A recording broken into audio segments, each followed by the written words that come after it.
Hello everyone, welcome to complex engineering. तो अभी हम लोग डिस्कस करने वाले इंस्ट्रक्शन साइकिल और मशीन साइकिल के बारे में। तो कॉन्सेप्ट स्टार्ट करने से पहले हम लोग पहले बात करेंगे रजिस्टर एरेज के बारे में, फिर उसके बाद हम लोग डिस्कस करेंगे इंस्ट्रक्शन साइकिल और मशीन साइकिल्स के बारे में। तो जैसे कि हमने डिस्कस किया था, माइक्रो प्रोसेसर में हमें टोटल कितने रजिस्टर्स मिलते हैं। माइक्रो प्रोसेसर में हमें टोटल 8 रजिस्टर्स मिलते हैं और हर एक रजिस्टर की कैपेसिटी कितनी होती है, 1 बाइट की कैपेसिटी होती है, या फिर बोल सकते हैं 8 बिट की कैपेसिटी होती है। हमें कौन कौन सा रजिस्टर मिलता है, register A, register F, register B, register C, register D, register E, register H और रजिस्टर एल। तो यहाँ पर हमें टोटल कितने रजिस्टर मिल रहे हैं, 8 रजिस्टर मिल रहे हैं और हर एक रजिस्टर की कैपेसिटी कितनी होती है, 1 बाइट की कैपेसिटी होती है, या फिर बोल सकते हैं 8 बिट की कैपेसिटी होती है। तो कैपेसिटी ऑफ ईच रजिस्टर, हर एक रजिस्टर की जो कैपेसिटी होती है वो कितनी होती है, वो होती है 8 बिट, जो कि करस्पॉन्डिंग होती है, या फिर बोल सकते हैं 1 बाइट के बराबर में होती है। जैसे कि हमने डिस्कस किया है, 100 सेंटीमीटर किसके बराबर में होता है, 10 सेंटीमीटर किसके बराबर में होता है, 10 मिलीमीटर किसके बराबर में होता है। सिमिलरली यहाँ पर भी जो 8 बिट होती है वो किसके बराबर में होती है, 1 बाइट के बराबर में होती है। तो यहाँ पर अभी अगर हम लोग देखें, अगर हम लोग रजिस्टर, यहाँ पर हमने रजिस्टर्स कंसीडर किया, अगर हम लोग ये रजिस्टर का पैर अगर हम लोग कंसीडर करें, ये रजिस्टर का अगर हम लोग पैर कंसीडर करते हैं, ये कोई भी रजिस्टर को अगर हम लोग कंबाइन कर दें, दो रजिस्टर को अगर हम लोग कंबाइन करें, मान लेते हैं रजिस्टर BC को हमने कंबाइन किया तो हमें मिल गया BC। ये रजिस्टर D और रजिस्टर E को अगर हम लोग कंबाइन करते हैं तो हमें क्या मिल जाएगा, DE। रजिस्टर H और रजिस्टर L को अगर हम लोग कंबाइन करते हैं तो हमें मिल जाएगा HL। फिर उसके बाद रजिस्टर A और रजिस्टर F को कंबाइन करते हैं तो हमें क्या मिल जाएगा, हमें मिल जाएगा AF। तो यहाँ पर हमें क्या मिल रहा है, यहाँ पर हमें मिल रहा है कॉम्बिनेशन ऑफ रजिस्टर। जैसे कि हमने डिस्कस किया था, हर एक रजिस्टर की कैपेसिटी कितनी होती है, 1 बाइट की होती है। हर एक रजिस्टर की कैपेसिटी अगर 1 बाइट की होती है और यहाँ पर अगर हम लोग रजिस्टर का कॉम्बिनेशन कंसिडर करें तो एक कॉम्बिनेशन ऑफ रजिस्टर की कैपेसिटी कितनी होगी, कॉमन सा सेंस से 2 बाइट की होगी, या फिर बोल सकते हैं 16 बिट की होगी। तो यहाँ पर ये जो रजिस्टर का जो पैर है, pair of this register are fixed. ये रजिस्टर का जो पैर होता है वो फिक्स्ड होता है, ये ऑलरेडी प्री डिफाइन होता है। आप ऐसा नहीं कर सकते कि आपने रजिस्टर B को लिया और रजिस्टर E को लिया, दोनों को कंबाइन कर दिया, आपको मिल गया BE रजिस्टर पैर। रजिस्टर D और रजिस्टर C को लिया, दोनों को कंबाइन कर दिया, आपको मिल गया रजिस्टर DC रजिस्टर पैर। H को लिया, E को लिया, दोनों को कंबाइन कर दिया, आपको मिल गया HE रजिस्टर पैर। तो ऐसा नहीं हो सकता। मतलब ये जो रजिस्टर का जो पैर जो आपको जो बना के जो मिल रहा है, ये ऑलरेडी प्री डिफाइन होता है। माइक्रो प्रोसेसर में ये ऑलरेडी बनाया होता है, आप इसको हटा के और कोई रजिस्टर पैर बना नहीं सकते। तो ये जो कॉम्बिनेशन होता है रजिस्टर पैर का, ये फिक्स्ड होता है।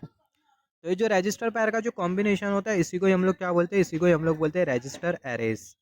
और यहाँ पर ये रजिस्टर पैर के कॉम्बिनेशन की कैपेसिटी कितनी होती है, 16 बिट, या फिर बोल सकते हैं 2 बाइट की। यहाँ पर ये जो AF जो रजिस्टर पैर हमने जो कंसिडर किया है, उसको हम लोग बोलते हैं PSW रजिस्टर, जिसका जो फुल फॉर्म होता है AF रजिस्टर पैर। PSW रजिस्टर जिसका जो फुल फॉर्म होता है वो होता है प्रोग्राम स्टेटस वर्ड। अब ये रजिस्टर पैर इंस्ट्रक्शन में किस तरीके से दिया होगा, रजिस्टर पैर इंस्ट्रक्शन में हमें किस तरीके से दिया होगा, अगर हम लोग देखें, just wait for a second, just wait for a second. तो जैसे कि हम लोग डिस्कस कर रहे थे, रजिस्टर पैर हमें इंस्ट्रक्शन में किस तरीके से दिया होगा, INX B, INX H, INX D, INR D। यहाँ पर ये INX B ये हमें क्या इंडिकेट कर रहा है, ये हमें इंडिकेट कर रहा है कि जो रजिस्टर पैर BC है उसका जो कंटेंट है उसमें क्या करना है, इंक्रीमेंट करना है। X आ गया, इसका मतलब क्या, रजिस्टर पैर की बात हो रही है। INX H, इसका मतलब क्या, रजिस्टर पैर HL का जो कंटेंट है उसमें क्या करना है, इंक्रीमेंट करना है।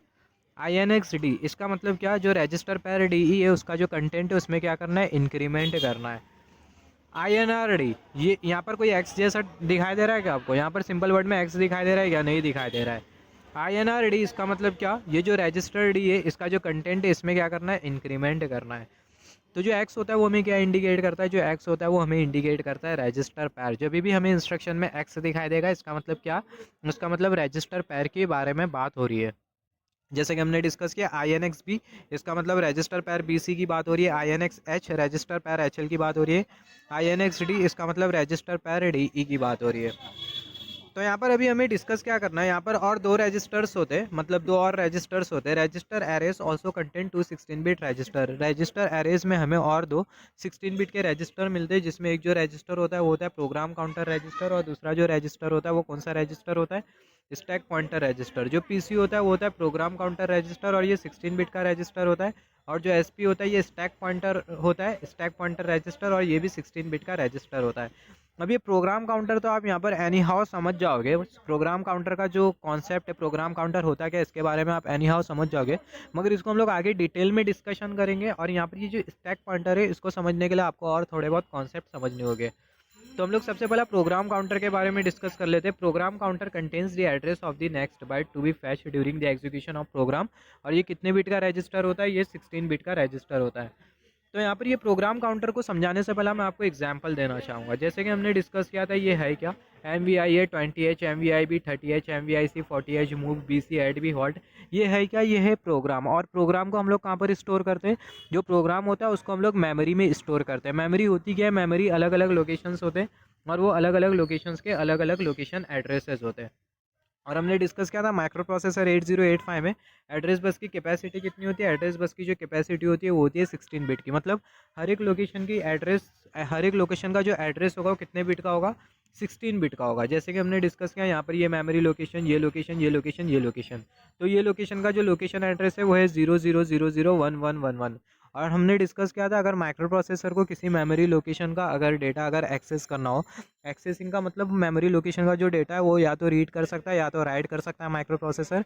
तो माइक्रो प्रोसेसर को अगर किसी मेमोरी लोकेशन का अगर डेटा अगर एक्सेस करना हो, तो जो माइक्रो प्रोसेसर है उसको क्या चाहिए, माइक्रो प्रोसेसर को पर्टिकुलर लोकेशन का क्या चाहिए होगा, लोकेशन एड्रेस चाहिए होगा, जिस भी लोकेशन के डेटा को एक्सेस करना है। तो जो माइक्रो प्रोसेसर होगा पर्टिकुलर लोकेशन का लोकेशन एड्रेस लेगा और वो लोकेशन पर पहुंचेगा। फिर वो लोकेशन पर पहुंचने के बाद वो लोकेशन का जो डेटा होगा माइक्रो प्रोसेसर उसको एक्सेस कर लेगा। मतलब वो जो लोकेशन का जो डेटा होगा उसको माइक्रो प्रोसेसर या तो रीड कर लेगा या तो राइट कर लेगा। आगे इंस्ट्रक्शन में हम लोग डिटेल में डिस्कशन करने वाले हैं। तो यहाँ पर अभी अगर हम लोग देखें, यहाँ पर हम लोग कंसिडर कर लेते हैं, यहाँ पर इसको हम लोग, ये जो प्रोग्राम है इसको हम लोग कहाँ पर स्टोर करते हैं, मेमोरी लोकेशन में स्टोर करते हैं, मेमोरी में स्टोर करते हैं। और हमने डिस्कस किया था हर एक लोकेशन में हम लोग कितने बाइट का डेटा स्टोर कर सकते हैं, 1 बाइट का डेटा स्टोर कर सकते हैं। तो MVI है 20H, यहाँ पर ये कितने बाइट का इंस्ट्रक्शन है, इस इंस्ट्रक्शन क्या होता है इसके बारे में भी हम लोग बात करेंगे। MVI है, सिंपल वर्ड में आपको बोलूँ MVI है, यहाँ पर ये जो टर्म है वो 1 बाइट का टर्म है, तो ये एक मेमोरी लोकेशन ऑक्यूपाई करेगा। 20H ये 1 बाइट का टर्म है, तो ये एक मेमोरी लोकेशन ऑक्यूपाई करेगा। MVI भी, ये भी 1 बाइट का टर्म है, तो ये एक मेमोरी लोकेशन ऑक्यूपाई करेगा। 30H ये भी 1 बाइट का टर्म है, तो ये एक मेमोरी लोकेशन ऑक्यूपाई करेगा। और जो माइक्रो प्रोसेसर होगा वो सिक्वेंशियली हर एक मेमोरी लोकेशन को एक्सेस करते जाएगा। मान लेते हैं ये वाले लोकेशन का जो लोकेशन एड्रेस है वो है 2000, ये वाले लोकेशन का लोकेशन एड्रेस 2001, ये वाले लोकेशन का लोकेशन एड्रेस 2002, ये वाले लोकेशन का लोकेशन एड्रेस 2003। हमने क्या डिस्कस किया, जो माइक्रो प्रोसेसर होगा हर एक मेमोरी लोकेशन को कैसे एक्सेस करेगा, माइक्रो प्रोसेसर हर एक मेमोरी लोकेशन को सिक्वेंशियली एक्सेस करेगा। मतलब एक के बाद एक हर एक मेमोरी लोकेशन को माइक्रो प्रोसेसर हर एक मेमोरी लोकेशन को माइक्रो प्रोसेसर एक्सेस करते जाएगा। तो माइक्रो प्रोसेसर ये सिक्वेंशियली क्यों एक्सेस कर रहा है हर एक मेमोरी लोकेशन को, क्योंकि हमने सिक्वेंशियली माइक्रो प्रोसेसर को सिक्वेंशियली हमने लोकेशन एड्रेस प्रोवाइड करा है। तो सिक्वेंशियली लोकेशन एड्रेस हम लोग कहाँ पर प्रोवाइड करते हैं, सिक्वेंशियली लोकेशन एड्रेस हम लोग प्रोग्राम काउंटर में प्रोवाइड करते हैं। यहाँ पर मैं आपको प्रोग्राम काउंटर का ओवरव्यू दे रहा हूँ, डिटेल में हम लोग डिस्कशन करेंगे प्रोग्राम काउंटर के बारे में। तो प्रोग्राम काउंटर में हमने मान लेते हैं पहले हमने 2000 लोकेशन एड्रेस हमने स्टोर किया, फिर 2001 हमने लोकेशन एड्रेस स्टोर किया, 2002 हमने लोकेशन एड्रेस स्टोर किया, फिर 2003 लोकेशन एड्रेस हमने प्रोग्राम काउंटर में स्टोर किया।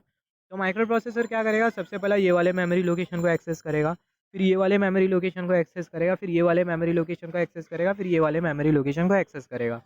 सिक्वेंशियली हर एक मेमोरी लोकेशन को एक्सेस करेगा, क्योंकि हमने सिक्वेंशियली प्रोग्राम काउंटर में हमने लोकेशन एड्रेस प्रोवाइड किया। मान लेते हमने प्रोग्राम काउंटर में लोकेशन एड्रेस कुछ इस तरीके से प्रोवाइड किया। पहला लोकेशन एड्रेस हमने प्रोवाइड किया 2000, फिर उसके बाद हमने दूसरा लोकेशन एड्रेस प्रोवाइड किया 2002, फिर उसके बाद हमने तीसरा लोकेशन एड्रेस प्रोवाइड किया 2001।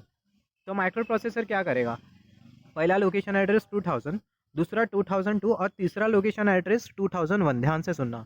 तो माइक्रो प्रोसेसर क्या करेगा, पहले वाले लोकेशन को एक्सेस कर लेगा, फिर दूसरे वाले लोकेशन को स्किप कर देगा, तीसरे वाले लोकेशन को एक्सेस करेगा, क्योंकि 2000 के बाद 2001 आता है। तीसरे वाले मेमोरी लोकेशन को एक्सेस करेगा, फिर तीसरे वाले मेमोरी लोकेशन के एक्सेसिंग के बाद दूसरे वाले मेमोरी लोकेशन को एक्सेस करेगा।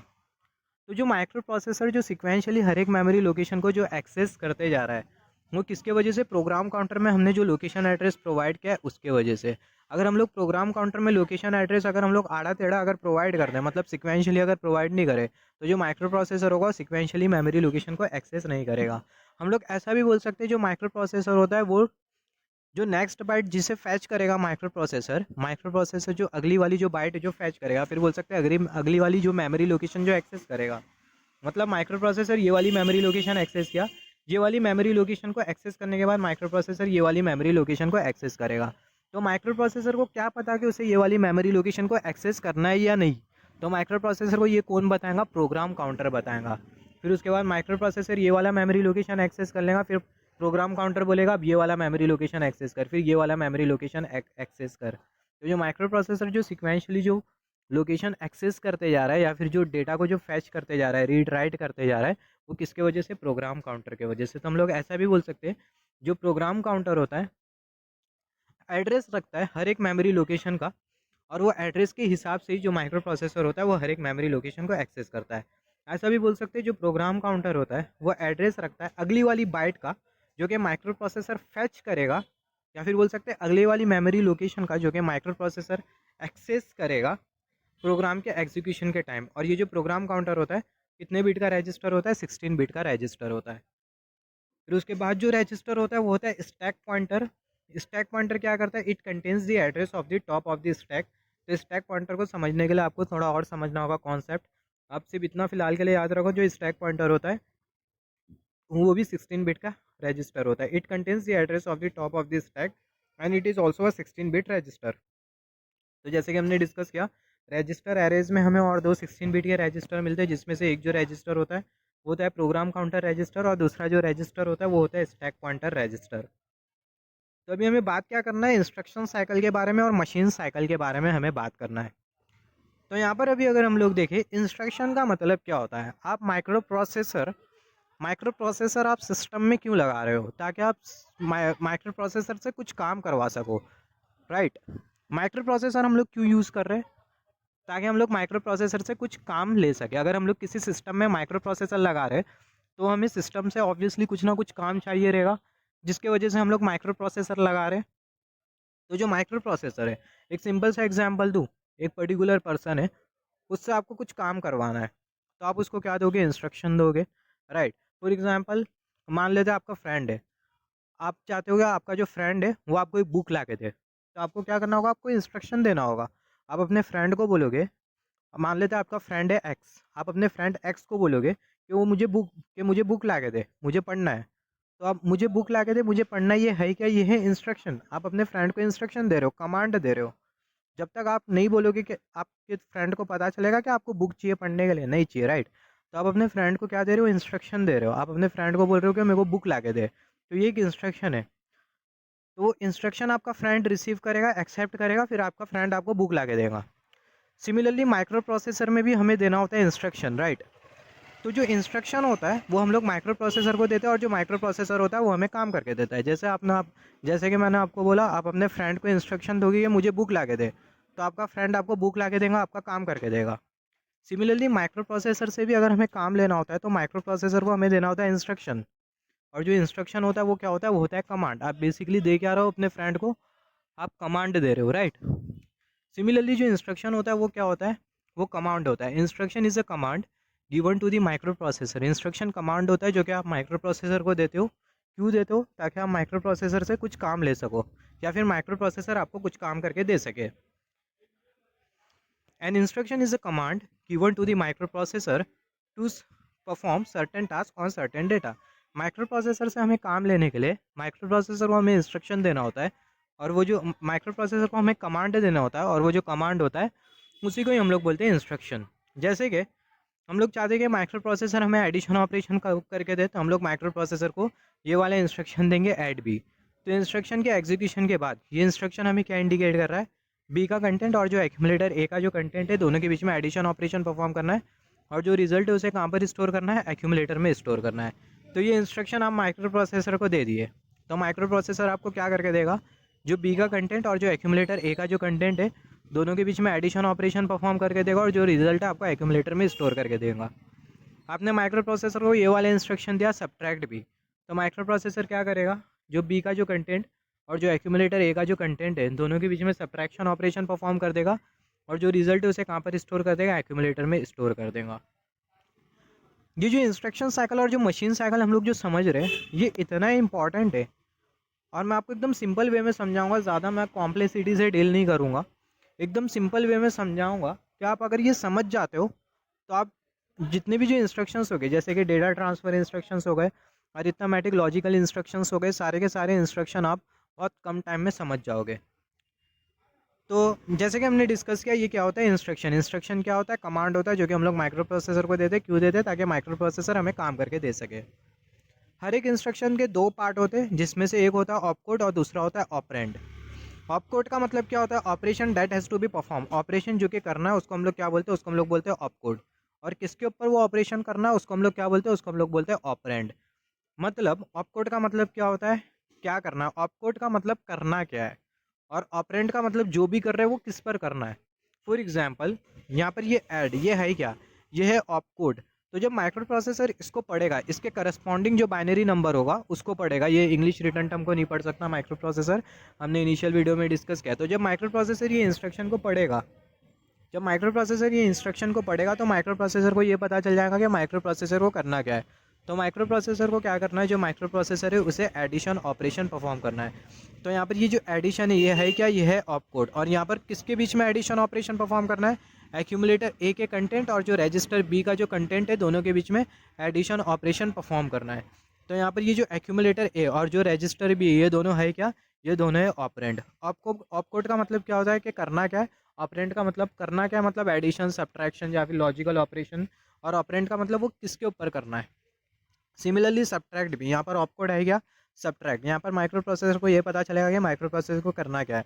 तो माइक्रो प्रोसेसर को क्या करना है? सब्ट्रैक्शन ऑपरेशन परफॉर्म करना है। किसके ऊपर परफॉर्म करना है?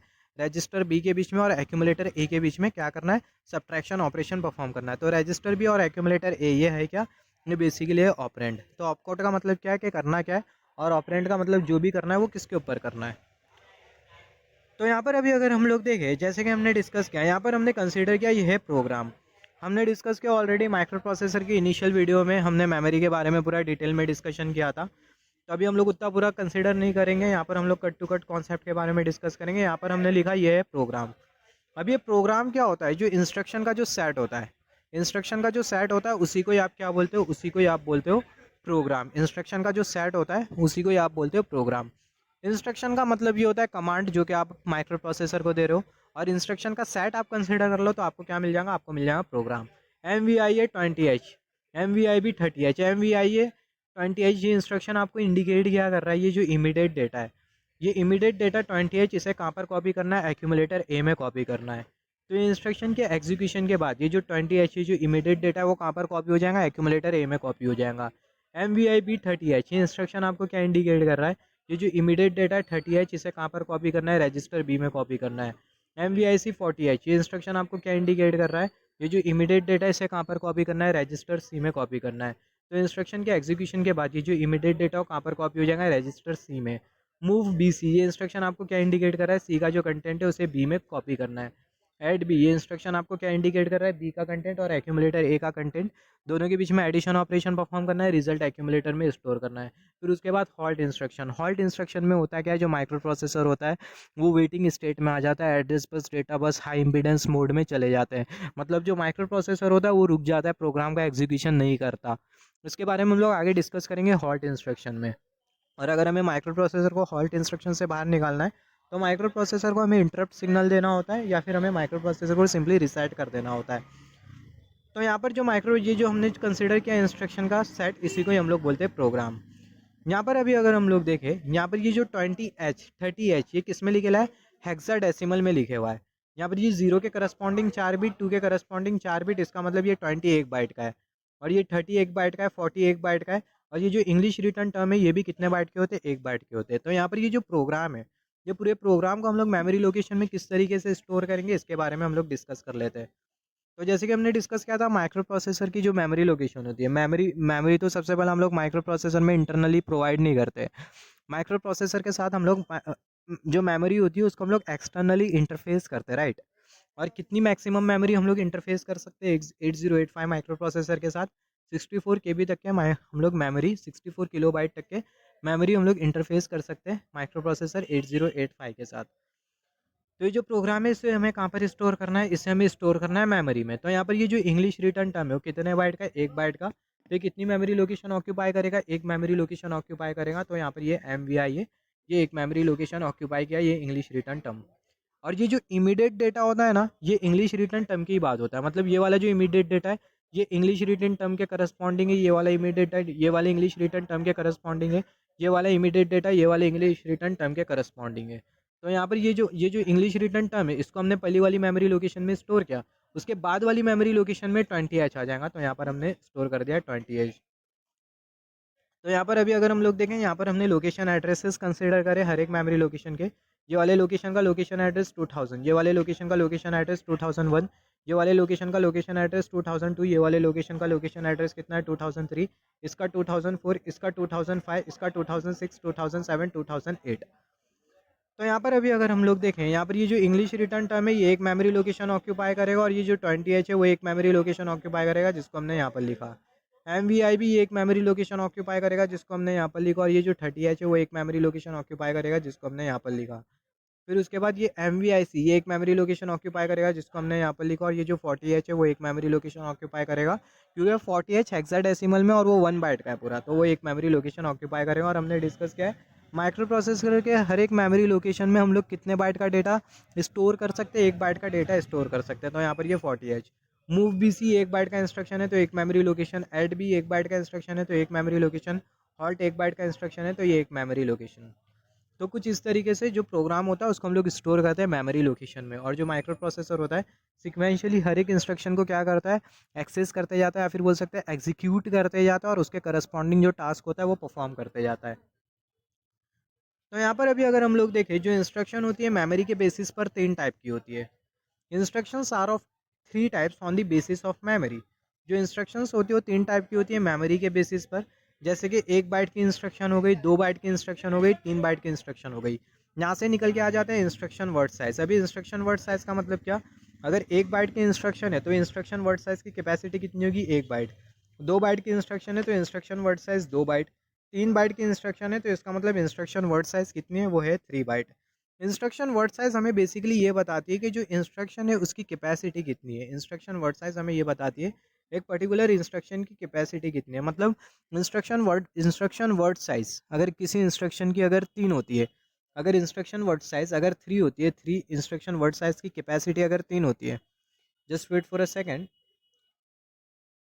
तो जैसे कि हमने डिस्कस किया, instruction word size is define as the number of bytes require for a particular instruction.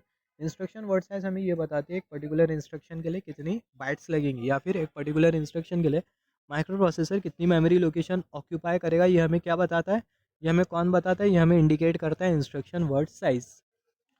तो यहाँ पर हमने एग्जाम्पल कंसिडर किया है, तो जैसे कि हमने डिस्कस किया इंस्ट्रक्शन वर्ड साइज हमें क्या इंडिकेट करता है, instruction word size is define as the number of byte. Instruction word size हमें ये बताता है कितनी बाइट्स एक पर्टिकुलर इंस्ट्रक्शन को लगेंगी। ये हम लोग किससे आइडेंटिफाई कर सकते हैं, इंस्ट्रक्शन वर्ड साइज से। अगर आपको एक्सटर्नल अगर पूछ ले कितने बाइट की इंस्ट्रक्शन है, इसको हम लोग कैसे आइडेंटिफाई कर सकते हैं, with the help of instruction word size. Instruction word size अगर 3 बाइट की है तो इसका मतलब वो जो इंस्ट्रक्शन है कितने की है, 3 बाइट की इंस्ट्रक्शन है। फॉर एग्जाम्पल यहाँ पर हमने कंसिडर किया इंस्ट्रक्शन LDA 2040H। यहाँ पर ये जो H है वो हमें क्या इंडिकेट कर रहा है, हेक्साडेसिमल। तो यहाँ पर अभी अगर हम लोग देखिए जो इंस्ट्रक्शन है वो 3 बाइट की इंस्ट्रक्शन है, तो इंस्ट्रक्शन वर्ड साइज कितनी होगी, 3 बाइट की। तो ये हमें कौन बोला है, इंस्ट्रक्शन 3 बाइट की इंस्ट्रक्शन है, क्योंकि अगर हम लोग देखें यहाँ पर ये हायर बाइट और यहाँ पर ये लोअर बाइट, जैसे कि हमने डिस्कस किया था, ये लोअर बाइट 0 के करस्पॉन्डिंग 4 बिट, 4 के करस्पॉन्डिंग 4 बिट, 1 बाइट 0 के करस्पॉन्डिंग 4 बिट, 2 के करस्पॉन्डिंग 4 बिट, 2 बाइट, फिर ये LD English return term 1 byte. तो यहाँ पर ये इंस्ट्रक्शन कितने बाइट की इंस्ट्रक्शन है, 3 बाइट की इंस्ट्रक्शन। ये लोअर बाइट और यहाँ पर ये हायर बाइट और यहाँ पर ये जो इंग्लिश रिटर्न टर्म है कितने बाइट का है, 1 बाइट का है। तो ये जो 3 बाइट की जो इंस्ट्रक्शन है इसको हम लोग मेमोरी में किस तरीके से स्टोर करेंगे, तो यहाँ पर हमने कंसिडर किया मेमोरी लोकेशन। ये वाली मेमोरी लोकेशन का लोकेशन एड्रेस है 2001, ये वाली लोकेशन का लोकेशन एड्रेस 2002, ये वाली लोकेशन का जो लोकेशन एड्रेस है वो है 2003। यहाँ पर मैं आपको एक बात बता दूँ, यहाँ पर जो लोअर बाइट है, यहाँ पर ये लोअर बाइट, ये लोअर बाइट और यहाँ पर ये हायर बाइट। तो जो लोअर बाइट हमने जो कंसिडर किया है, ये जो लोअर बाइट होती है वो लोअर एड्रेस के करस्पॉन्डिंग होती है।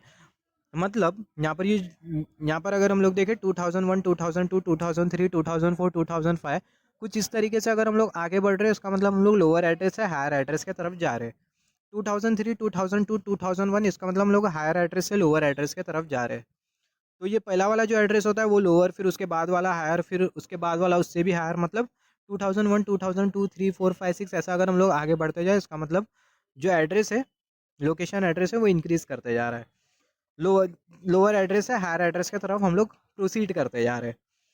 तो यहाँ पर अभी अगर हम लोग देखें, यहाँ पर ये लोअर बाइट और यहाँ पर ये हायर बाइट, लोअर यहाँ पर ये जो लोअर बाइट है इसको हम लोग लोअर एड्रेस पे रखते हैं, और ये जो हायर बाइट है इसको हम लोग हायर एड्रेस पे रखते हैं। तो जो लोअर बाइट होती है करस्पॉन्ड्स टू लोअर एड्रेस, और जो हायर बाइट होती है करस्पॉन्ड टू हायर एड्रेस।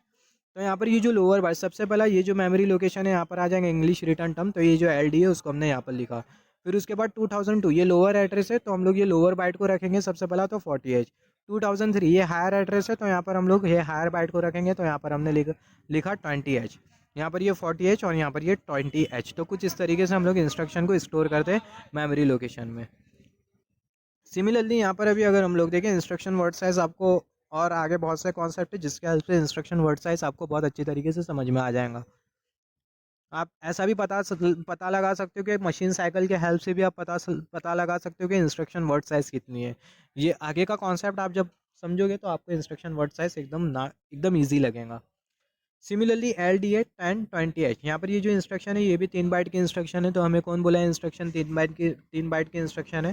तो यहाँ पर हमने कंसिडर किया लोकेशन एड्रेस 3001, 3002, 3003। तो यहाँ पर ये जो इंग्लिश रिटर्न टर्म है वो एक मेमोरी लोकेशन ऑक्यूपाई करेगा, तो यहाँ पर हमने लिखा है LDA। फिर उसके बाद यहाँ पर ये लोअर बाइट और ये 20 लोअर बाइट और जो 10 है वो है हायर बाइट। यहाँ पर ये लोअर बाइट को हम लोग कहाँ पर रखते हैं, लोअर एड्रेस पे, और जो हायर बाइट है उसको हम लोग कहाँ पर रखते हैं, हायर एड्रेस पे। तो यहाँ पर ये जो 20 है उसको हम लोग कहाँ पर रखेंगे, यहाँ पर, और ये जो 10 है उसको हम लोग कहाँ पर रखेंगे, यहाँ पे। तो माइक्रो प्रोसेसर कितनी मेमोरी लोकेशन एक्सेस करेगा, 3 मेमोरी लोकेशन एक्सेस करेगा ये इंस्ट्रक्शन के कंप्लीट एग्जीक्यूशन के लिए।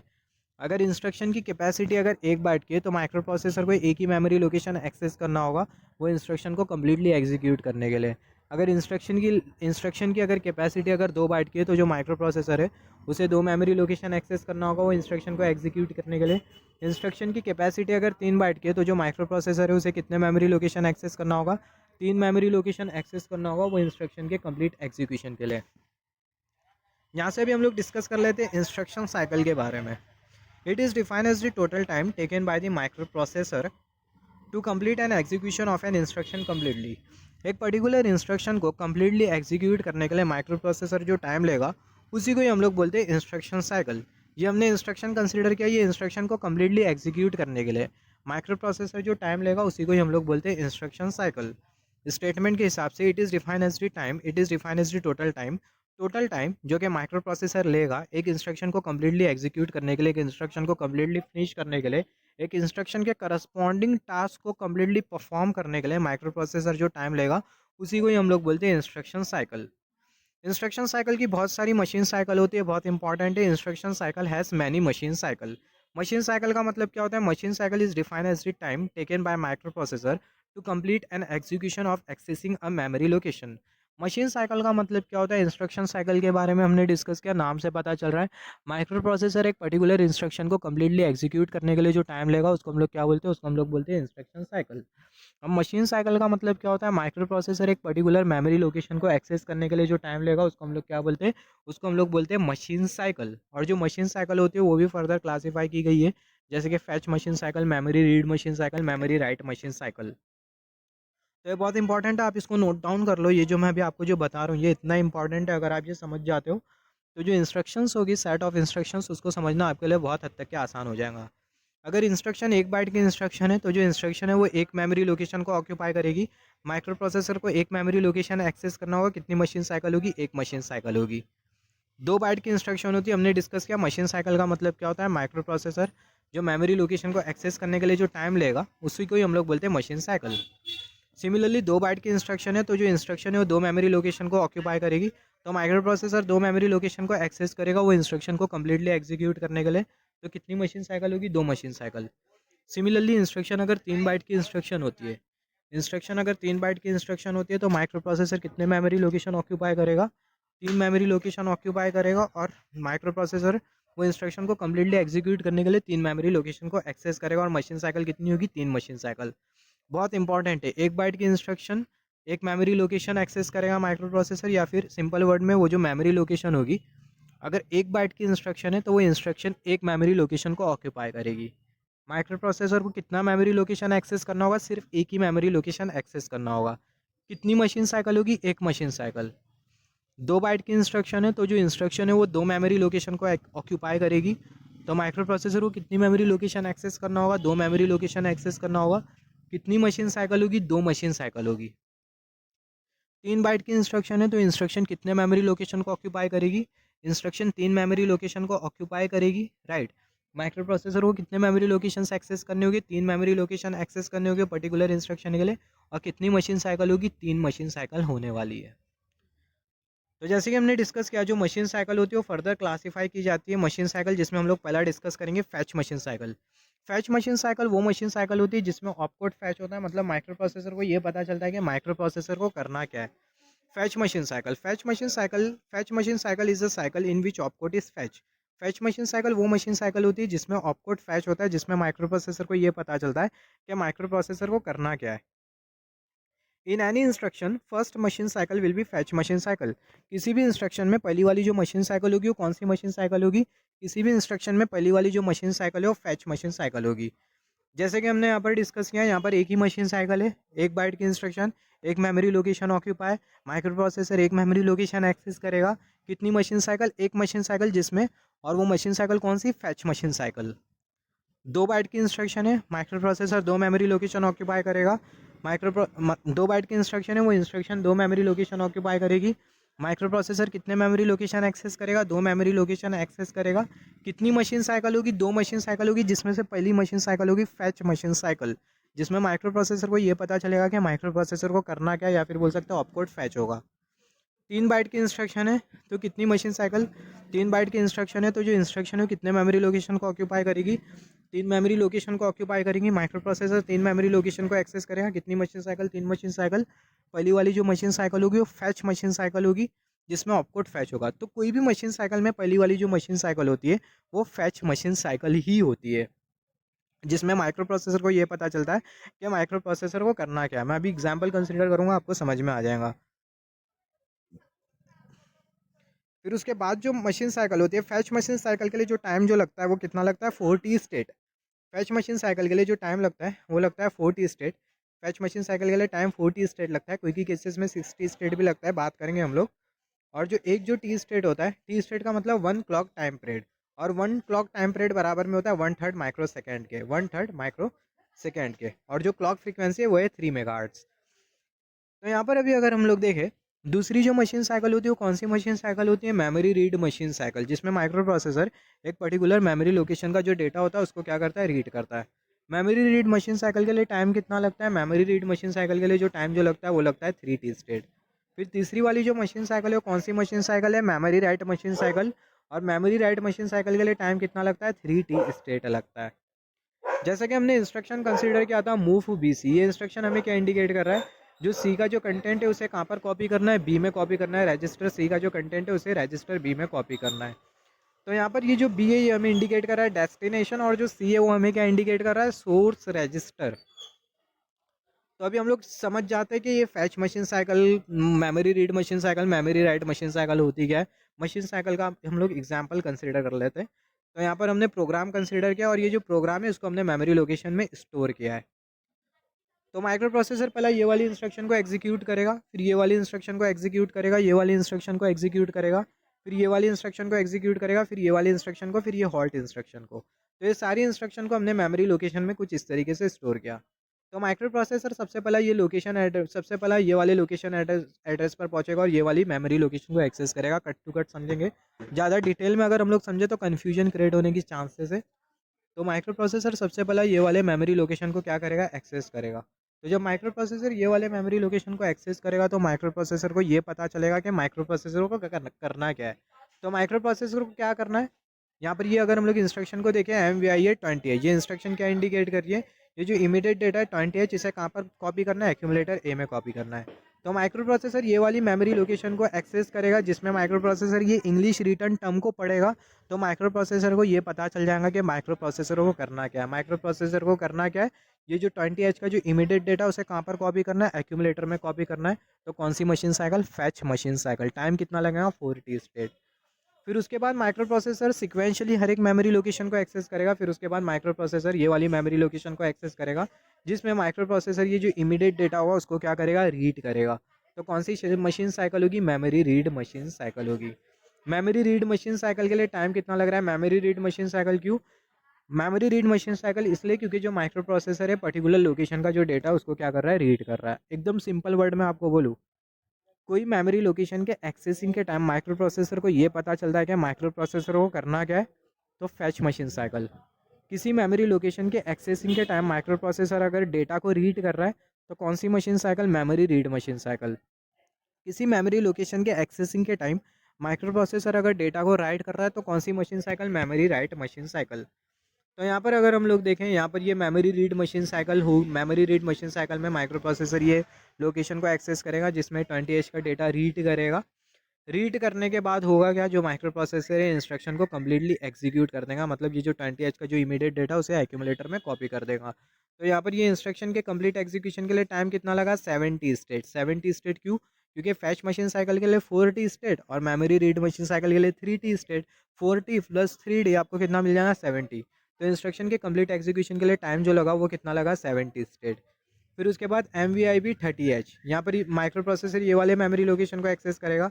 माइक्रो प्रोसेसर दूसरी इंस्ट्रक्शन को एग्जीक्यूट करेगा जिसको हमने यहाँ पर मेमोरी लोकेशन में कुछ इस तरीके से स्टोर किया, 3002 3003 मेमोरी लोकेशन, वो लोकेशन एड्रेस का ये लोकेशन का जो लोकेशन एड्रेस है, ये वाले लोकेशन का लोकेशन एड्रेस 3002, ये लोकेशन का लोकेशन एड्रेस 3003, जिसमें माइक्रो प्रोसेसर ने ये वाले इंस्ट्रक्शन, जिसमें हमने ये वाले इंस्ट्रक्शन को क्या किया, स्टोर किया। तो माइक्रो प्रोसेसर ये वाले मेमोरी लोकेशन को एक्सेस करेगा तो माइक्रो प्रोसेसर को पता चलेगा, जब भी इंग्लिश रिटर्न टर्म आपको दिख गया इसका मतलब fetch machine cycle.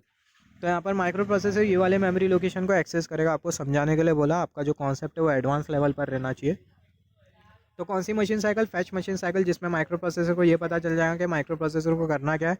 Opcode fetch होगा तो माइक्रो प्रोसेसर को क्या करना है, ये जो इमीडिएट डेटा है 30H का उसे कहाँ पर कॉपी करना है, रजिस्टर B में कॉपी करना है। फिर उसके बाद जो माइक्रो प्रोसेसर होगा वो जो इमीडिएट डेटा उसको रीड करेगा। 30H का इमीडिएट डेटा माइक्रो प्रोसेसर यहाँ पर रीड कर रहा है, तो कौन सी cycle, memory read machine cycle. तो यहाँ पर ये मेमोरी रीड मशीन साइकिल के बाद ये जो इंस्ट्रक्शन होगी वो कम्प्लीटली एग्जीक्यूट हो जाएंगे। टाइम कितना लगेगा, 70 स्टेट। फिर उसके बाद माइक्रो प्रोसेसर ये वाली मेमोरी लोकेशन को एक्सेस करेगा, फैच मशीन साइकिल। ये वाली मेमोरी लोकेशन को एक्सेस करेगा, मेमोरी रीड मशीन साइकिल। समझाऊँ आपको डिटेल में, MVIC 40H ये जो इंस्ट्रक्शन है उसको हमने ये वाली मेमोरी लोकेशन में स्टोर किया। तो माइक्रो प्रोसेसर ये वाली मेमोरी लोकेशन को एक्सेस करेगा तो माइक्रो प्रोसेसर को ये पता चलेगा कि माइक्रो प्रोसेसर को करना क्या है। माइक्रो प्रोसेसर को क्या करना है, जो इमीडिएट डेटा है, ये जो 40H का जो इमीडिएट डेटा है उसे कहाँ पर कॉपी करना है, उसे कॉपी करना है मेमोरी में, उसे कॉपी करना है रजिस्टर C में। तो ये वाली इंस्ट्रक्शन मेमोरी लोकेशन को एक्सेस करने के टाइम माइक्रो प्रोसेसर को ये पता चल जाएगा माइक्रो प्रोसेसर को करना क्या है। तो कौन सी machine cycle, fetch machine cycle. Microprocessor को ये करना है मतलब जो इमीडिएट डेटा है 40H का उसे कहाँ पर कॉपी करना है, रजिस्टर C में कॉपी करना है। फिर उसके बाद जो इमीडिएट डेटा है वो ऑपकोड इंस्ट्रक्शन के बाद में होती है। यहाँ पर ये ऑपकोड इंस्ट्रक्शन, आप इसको इंस्ट्रक्शन को ऑपकोड इंस्ट्रक्शन भी बोल सकते हो, जिसमें ये पता चल रहा है माइक्रो प्रोसेसर को करना क्या है। तो ऑपकोड इंस्ट्रक्शन के बाद वाले लोकेशन में ही इमीडिएट डेटा होता है। तो माइक्रो प्रोसेसर ये इमीडिएट डेटा को रीड करेगा। कौन सी machine cycle, memory read machine cycle. Time कितना लगेगा, 3T स्टेट। तो इंस्ट्रक्शन के कंप्लीट एग्जीक्यूशन के लिए टाइम जो लगेगा कितना लगेगा, 70 स्टेट। कंप्लीट एग्जीक्यूशन का मतलब क्या है, एग्जीक्यूशन का मतलब क्या, फॉर एग्जांपल ऐड ए का कंटेंट और जो बी का जो कंटेंट है दोनों को ऐड करना है और रिजल्ट कहाँ पर स्टोर करना है, एक्यूमुलेटर में। तो इसी को ही हम लोग बोलते हैं कंप्लीट एग्जीक्यूशन। मतलब माइक्रो प्रोसेसर ए का कंटेंट, मैंने माइक्रो प्रोसेसर को कमांड दे दिया, माइक्रो प्रोसेसर ए ऐड कर ए का कंटेंट और बी का कंटेंट और स्टोर कर दे एक्यूमुलेटर में। तो जब माइक्रो प्रोसेसर कर देगा उसी को ही मैं बोलूँगा एग्जीक्यूशन, सिंपल वर्ड में। तो फिर उसके बाद ये वाला इंस्ट्रक्शन, ये वाला जो इंस्ट्रक्शन है उसको हमने यहाँ पर स्टोर किया। फिर उसके बाद ऐड भी इंस्ट्रक्शन उसको हमने यहाँ पर स्टोर किया, हॉल्ट इंस्ट्रक्शन उसको हमने यहाँ पर स्टोर किया। इंग्लिश रिटर्न टर्म है तो यहाँ पर अभी अगर हम लोग देखें इंग्लिश रिटर्न टर्म है तो यहाँ पर कौन सी machine cycle, fetch machine cycle, एक ही मशीन साइकिल। टाइम कितना लगा, 40 स्टेट। यहाँ पर अगर हम लोग देखें 40 स्टेट ये इंस्ट्रक्शन के कंप्लीट एग्जीक्यूशन के लिए। सी का डेटा कहाँ पर कॉपी करना है, बी में कॉपी करना है। फिर उसके बाद ऐड भी, ये जो इंस्ट्रक्शन है वो भी 1 बाइट की इंस्ट्रक्शन है तो एक machine cycle, fetch machine cycle. Halt ये भी 1 बाइट की इंस्ट्रक्शन है तो कौन सी machine cycle, fetch machine cycle. तो यहाँ पर बहुत हद तक क्लियर है। अगर 2 बाइट की इंस्ट्रक्शन, जैसे कि हमने डिस्कस किया था यहाँ पर, अगर 2 बाइट की इंस्ट्रक्शन है तो 2 मशीन साइकिल हमें मिलना है। 1 बाइट की इंस्ट्रक्शन है 1 मशीन साइकिल, जो कि यहाँ पर कम्प्लीटली प्रूव हो रहा है। 2 बाइट की इंस्ट्रक्शन है 2 बाइट की इंस्ट्रक्शन है तो 2 machine cycle, fetch machine cycle, memory read machine cycle. 2 byte की इंस्ट्रक्शन है fetch machine cycle, memory read machine cycle. 1 byte की इंस्ट्रक्शन है move BC, fetch machine cycle. 1 byte की इंस्ट्रक्शन है fetch machine cycle, halt. 1 byte की instruction है तो fetch machine cycle. तो बहुत इंपॉर्टेंट है, अगर 1 बाइट की इंस्ट्रक्शन होती है तो 1 मशीन साइकिल, 2 बाइट की इंस्ट्रक्शन होती है तो 2 मशीन साइकिल, 3 बाइट की इंस्ट्रक्शन होती है तो 3 मशीन साइकिल। आप इसको बहुत अच्छी तरीके से समझ जाओ, मगर ऐसा ज़रूरी नहीं है कि 3 बाइट की इंस्ट्रक्शन हो तो 3 ही मशीन साइकिल होगी। एडवांस कॉन्सेप्ट में हम लोग ये भी डिस्कस करेंगे कि इंस्ट्रक्शन तो है 3 बाइट की, मगर हमें जो मशीन साइकिल जो मिलेगी वो ज़्यादा मिलेंगी, या फिर बोल सकते हैं कम भी मिल सकती है, मगर मोस्ट ऑफ द केसेस ज़्यादा ही मिलेगी। तो यहाँ पर हमें मोटे मोटे तौर पर ये समझ में आ गया कि अगर 1 बाइट की इंस्ट्रक्शन है तो 1 मशीन साइकिल लगना ही लगना है, 2 बाइट की है तो 2 मशीन साइकिल, 3 बाइट की है तो 3 मशीन साइकिल हमें लगना ही लगना है। हमने डिस्कस किया फैच मशीन साइकिल का मतलब क्या होता है, मेमोरी रीड मशीन साइकिल का मतलब क्या होता है, मेमोरी राइट मशीन साइकिल का मतलब क्या होता है। माइक्रो प्रोसेसर अगर किसी मेमोरी लोकेशन के डेटा को रीड कर रहा है तो कौन सी मशीन साइकिल होगी, memory read machine cycle. Micro processor किसी मेमोरी लोकेशन को एक्सेस कर रहा है और माइक्रो प्रोसेसर को ये पता चल रहा है कि माइक्रो प्रोसेसर को करना क्या है, तो कौन सी मशीन साइकिल होगी, फैच मशीन साइकिल, जिसमें ऑपकोड फैच होगा। माइक्रो प्रोसेसर किसी मेमोरी लोकेशन के डेटा को रीड कर रहा है तो memory read machine cycle. Micro processor किसी मेमोरी लोकेशन पर जाकर डेटा को राइट कर रहा है तो कौन सी machine cycle, memory write machine cycle. Microprocessor data को रीड कर रहा है तो memory read machine cycle, data को राइट कर रहा है तो मेमोरी राइट मशीन साइकिल। और टाइम कितना लगता है दोनों में, 3t state. Fetch machine cycle में जो टाइम जो लगता है वो लगता है 4t स्टेट। अभी इसके बाद हम लोग डिस्कस करेंगे इंस्ट्रक्शन सेट्स के बारे में। एकदम सिंपल सा कॉन्सेप्ट है, आप इंस्ट्रक्शन सेट अगर समझ जाओगे तो ये फैच मशीन साइकिल और ये जो मशीन साइकिल का जो कॉन्सेप्ट है ये भी आपका बहुत हद तक के क्लियर हो जाएगा। फिर उसके बाद हम लोग बात करेंगे हायर ऑर्डर इंस्ट्रक्शन के बारे में, अरिथमेटिक इंस्ट्रक्शन के बारे में फिर बाद में डिस्कस करना है। फिर उसके बाद हम लोग रोटेट इंस्ट्रक्शन, इंक्रीमेंट इंस्ट्रक्शन के बारे में डिस्कस करेंगे।